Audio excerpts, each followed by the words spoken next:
नमस्कार. एकाक्षी MPSCमध्ये आपल्या सगळ्यांचं स्वागत आहे. आज आपण उद्योग या टॉपिकमधील पुढील पार्ट बघणार आहोत. तर आज आपण एक उद्योगविषयक संस्था बघणार आहोत, जी फार महत्त्वाची आहे आणि ती संस्था आहे MIDC. ठीक आहे, तर सुरुवात करूया आजच्या व्हिडिओला.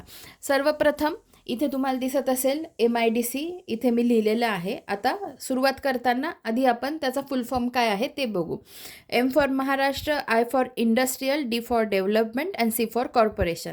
महाराष्ट्र इंडस्ट्रियल डेव्हलपमेंट कॉर्पोरेशन असा MIDCचा फुल फॉर्म होतो. मराठीत त्याचा अर्थ काय, तर महाराष्ट्र औद्योगिक विकास महामंडळ. ठीक आहे.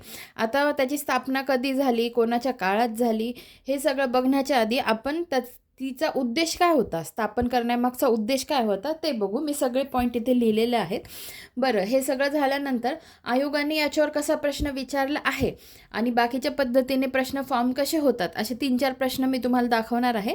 ते सगळ्यात शेवटी दाखवेल. आधी आपण MIDC ही संस्था काय आहे हे सगळं नीट समजून घेऊया. ठीक आहे. तर आधी बघूया उद्देश. तर उद्देश काय होता तिचा, महाराष्ट्रातील औद्योगिक विषमता दूर करणे. महाराष्ट्रातील औद्योगिक विषमता दूर करणे आणि दुसरं अविकसित भागात उद्योगांचे जाळे पसरवणे, असे महत्त्वाचे उद्देश. महत्त्वाचे हे 2 उद्देश, अजून उद्देश होते पण हे महत्त्वाचे 2 उद्देश कोणते, तर महाराष्ट्रातील औद्योगिक विषमता दूर करणे आणि अविकसित भागात उद्योगांचे जाळे पोहोचवणे. ठीक आहे. आता बघूया त्याची स्थापना कधी झाली. तर स्थापना त्याची झाली 1 ऑगस्ट 1962 रोजी. 1 ऑगस्ट 1962 रोजी. आणि कोणाच्या कार्यकाळात झाली किंवा त्यावेळेस चीफ मिनिस्टर कोण होते, तर चीफ मिनिस्टर होते माननीय श्री यशवंतराव चव्हाण. ठीक आहे. यशवंतराव चव्हाण हे त्यावेळेस चीफ मिनिस्टर होते आपल्या महाराष्ट्राचे. त्याच्यानंतर कार्य काय काय आहेत या संस्थेची, तर हे बघा. औद्योगिक क्षेत्राकरता जागा पुरवणे, गाळे बांधणे, रस्ते, वीज, पाणी यांसारख्या पायाभूत सुविधा पुरवणे हे त्याची कार्य आहेत. आता बघूया की त्या मिनिस्टर कोण आहे सध्या त्याचे. नंतर लोगो काय आहे, हेडक्वार्टर कुठे आहे, तर MIDCचं हेडक्वार्टर आहे उद्योग सारथी, अंधेरी ईस्ट, मुंबई. आणि त्याचा लोगो पण दाखवते. तर आता लोगो याच्यासाठी महत्त्वाचा आहे, तर प्रश्नांचा ट्रेंड बदलतोय बरोबर. तर मग आयोग कधी लोगो दाखवतो, जसं महाराष्ट्राचे मॅप दाखवायला लागला, भारताचे मॅप दाखवायला लागला, त्या पद्धतीने लोगो पण दाखवण्याची आयोगाची पद्धत आहे. त्यामुळे आपल्याला हा लोगो माहिती पाहिजे. तर MIDCचा लोगो तुम्ही नीट बघून घ्या. ठीक आहे. हे बघा इथे काय वाक्य लिहिले, उद्यमात सकल समृद्धी ही. नंतर हे चित्र कशाचं आहे हे पण तुम्हाला समजायला पाहिजे. त्याच्यानंतर MIDC खाली लिहिलेलं आहे. आणि बाकी साईडच्या गोलमध्ये काय आहे, महाराष्ट्र इंडस्ट्रियल डेव्हलपमेंट कॉर्पोरेशन. मध्ये चित्र कशाचं आहे, समई आहे, छोटीशी दिवे लावलेले आहेत. ठीक आहे. आणि दुसरं आता आपण मिनिस्टर बघू. मिनिस्टर कोण आहे, 1 मिनिट फक्त. तर आत्ताचे सध्याचे मिनिस्टर कोण आहेत, तर उदय सामंत हे त्याचे मिनिस्टर आहेत. तर आता म्हणजे आता हे मी एक्स्ट्रा लिहिलेलं आहे, हे सांगायची गरज नाही आहे, पण तरी म्हटलं आपण अभ्यास करतोच आहे. तर सध्याचे आता कोणी 2 वर्षांनी हा व्हिडिओ पाहिला तर मिनिस्टर नक्कीच बदललेले असतील, हे तुम्ही लक्षात ठेवा. त्यावेळेस ते मिनिस्टर तुम्ही बघून घ्या काय आहे. सध्या मिनिस्टर आहे उदय सामंत. त्यांचा फोटो पण बघून घ्या, आपल्याला माहिती पाहिजे. हे आहे उदय सामंत. ठीक आहे. नंतर आता उदय सामंत हे कसं लक्षात ठेवायचं, किंवा म्हणजे जर लक्षात राहत असेल सहजगत्या तर ठीक आहे, नाही तर मग कसं लक्षात ठेवायचं, उद्योग आणि उदय.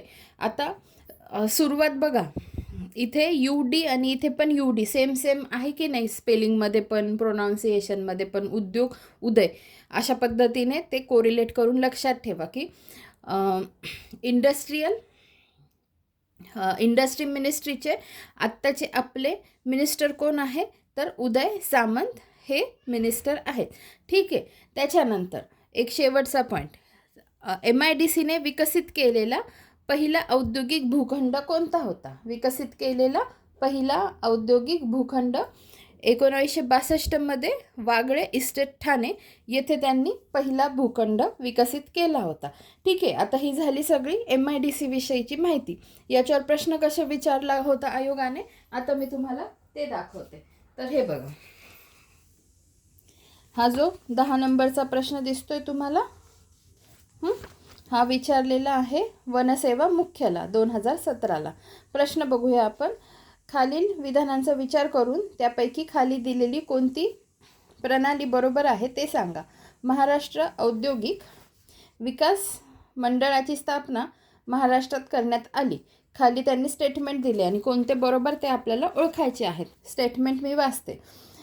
पहिलं स्टेटमेंट आहे औद्योगिक विकासाची गती वाढवणे. दुसरं आहे औद्योगिक क्षेत्रात आवश्यक सोयीसुविधा उपलब्ध करून देणे. तिसरं आहे विकसित प्रदेशात कारखानदारीचा विकास करणे आणि प्रादेशिक समतोल साधण्यासाठी. आता असं बघायला गेलं तर हा प्रश्न सोपा होता. आत्ताच मी तुम्हाला त्याचे उद्देश पण सांगितले आहेत.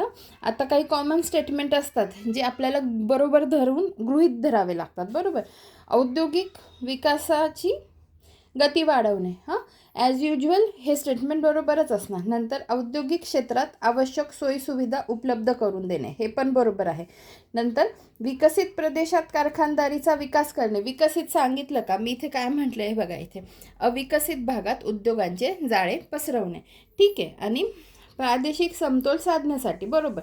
आता मी शिकवताना स्टेटमेंट काय होतं, महाराष्ट्रातील औद्योगिक विषमता दूर करणे. याचाच उलट काय अर्थ होतो, म्हणजेच याचा अर्थ काय होतो, प्रादेशिक समतोल साधायचा आहे. विषमता दूर करायचे म्हणजे काय, समतोल पण त्याचा वेगळा अर्थ काय होतो, दुसऱ्या दृष्टीने विचार केला तर प्रादेशिक समतोल पण त्याचा साधायचा आहे. ठीक आहे. आता बघा, इलिमिनेशन प्रोसेसमधून गेलं समजा विकसित प्रदेशात, हे तर अजिबातच नाही आहे. त्यांनी कोणतं स्टेटमेंट बरोबर आहे ते विचारलं आहे. म्हणजे क तर बरोबर अजिबात नाही आहे. नुसतं बरोबर असेल का, नाही, कारण बाकीचे स्टेटमेंट पण बरोबर वाटत आहे. आता पुढे इथे फक्त आणि ब बरोबर लिहिलं आहे. नुसतं आणि ब बरोबर आहे का, ड स्टेटमेंट हे पण बरोबर वाटतंय. त्यामुळे शांततेत नीट विचार करून आन्सर क्लिक करायचं. मग फक्त ब आणि ड, फक्त ब आणि ड हे स्टेटमेंट बरोबर आहे. ठीक आहे. आता पुढचे काही प्रश्न दाखवते.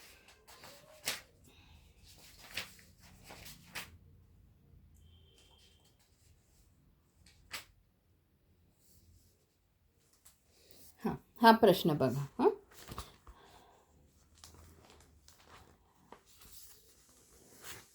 प्रश्न काय आहे, लघु व मध्यम उद्योगांना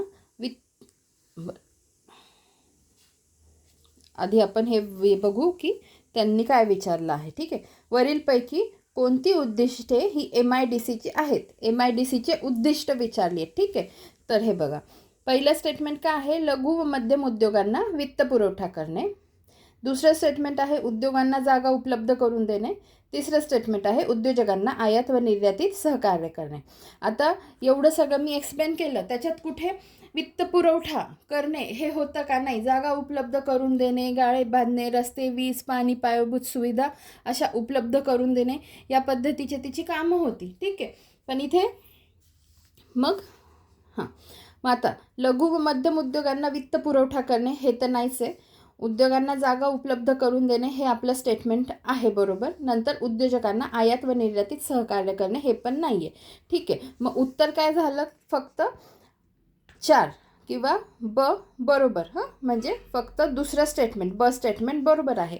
मग ही बाकीची जी स्टेटमेंट होती ती कशाशी संबंधित होती, तर इथे त्यांनी दिलेलं आहे. हे बघा, दिलेल्या प्रश्नात अविधानात लघु व मध्यम उद्योगांना वित्त पुरवठा करणे यासाठी महाराष्ट्र राज्य लघु उद्योग विकास महामंडळ ही संस्था काम करते. ठीक आहे. आणि दुसरं स्टेटमेंट काय होतं त्याचं एक्सप्लेनेशन. तसेच उद्योजकांना आयात व निर्यातीत सहकार्य करण्यासाठी says special economic zone SEZ says विशेष आर्थिक क्षेत्र मदत करते. ठीक आहे. असा हा प्रश्न आहे. आता पुढचा प्रश्न दाखवते.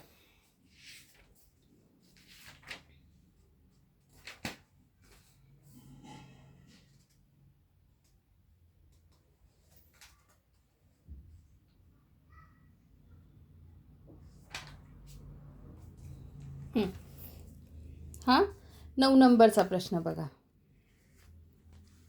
औद्योगिक क्षेत्राकरता जागा पुरविणे, गाळे बांधणे, रस्ते, पाणी, वीज यांसारख्या पायाभूत सुविधा पुरवण्याचे काम पुढीलपैकी कोणामार्फत केले जाते? आता इथे ऑप्शन्समध्ये महाराष्ट्र राज्य लघु उद्योग विकास महामंडळ, नंतर महाराष्ट्र राज्य वित्त महामंडळ, नंतर महाराष्ट्र औद्योगिक विकास महामंडळ आणि महाराष्ट्र राज्य औद्योगिक व गुंतवणूक महामंडळ. अर्थात आपलं उत्तर काय आहे? महाराष्ट्र औद्योगिक विकास महामंडळ. स्पष्टीकरण बघू. उद्योगांचा विकास राज्यात योग्यरित्या होण्याकरता राज्यातील सर्वोच्च संस्था म्हणजे महाराष्ट्र औद्योगिक विकास महामंडळ होय. या महामंडळाची स्थापना 1 ऑगस्ट 1962 रोजी तत्कालीन मुख्यमंत्री यशवंतराव चव्हाण यांच्या कारकिर्दीत झाली. ठीक आहे. तर अशा पद्धतीने काय प्रश्न दाखवायचे होते ते पण झाले आणि अशाच पद्धतीने ज्या महत्त्वाच्या संस्था मला वाटत आहे माझ्या दृष्टीने की याच्यावर प्रश्न येऊ शकतो त्या संस्था मी घेऊन येईन. धन्यवाद.